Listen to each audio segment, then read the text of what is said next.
đôi bàn tay em yêu thương nhớ hơn. Vì em cô đơn không muốn quên hay không thể quên, người ta yêu thương nhau lâu lắm, em và anh chỉ thời gian ngắn. Em buông tay rồi đó anh đi vì em ở lại đây, phải làm sao anh mới nhận ra em yêu anh hơn tất cả.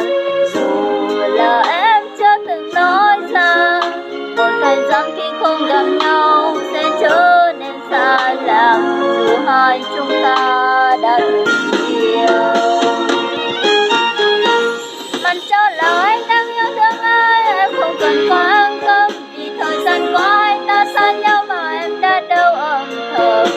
Và nếu em là người đến nhớ trên đời, chắc bây giờ em đã không mất ai. Dù cho người ta yêu anh bao nhiêu cũng không nhiều hơn em, là vì niềm tin em trao cho anh đến ngày hôm nay vẫn còn. Vòng tay khi còn yêu là điều anh sợ nhất, vì em không còn yêu anh.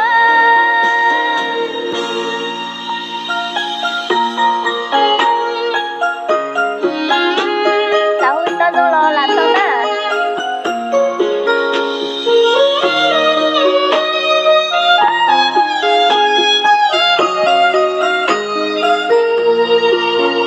Dù em đâu nhưng em vẫn nắm đôi bàn tay em yêu thương nhớ hơn. Vì em cô đơn không muốn quên hay không thể quên, người ta yêu thương nhau lâu lắm, em và anh chỉ thời gian ngắn. Em buông tay rồi đó anh đi vì em ở lại đây, phải làm sao anh mới nhận ra em yêu anh hơn tất cả. Dù là em chưa từng nói ra, một thời gian khi không gặp nhau sẽ trở nên xa lạ, dù hai chúng ta đã từng yêu. Mà cho là anh đang yêu thương ai, em không cần quan tâm, vì thời gian qua anh ta xa nhau mà em đã đâu âm thầm. Và nếu em là người đến nhớ trên đời, chắc bây giờ em đã không mất ai. Dù cho người ta yêu anh bao nhiêu cũng không nhiều hơn em, là vì niềm tin em trao cho anh đến ngày hôm nay vẫn còn. Vòng tay khi còn tin nhau là điều em sợ nhất, vì em vẫn còn yêu anh.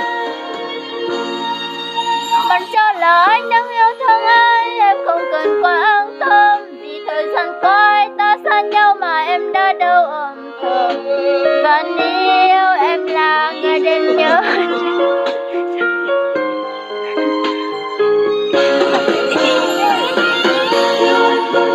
cũng không nhiều hơn em, là vì niềm tin em trao cho anh đến ngày hôm nay vẫn còn. Là điều em sợ nhất, vì em vẫn còn yêu anh. Buông tay khi còn yêu là điều em sợ nhất.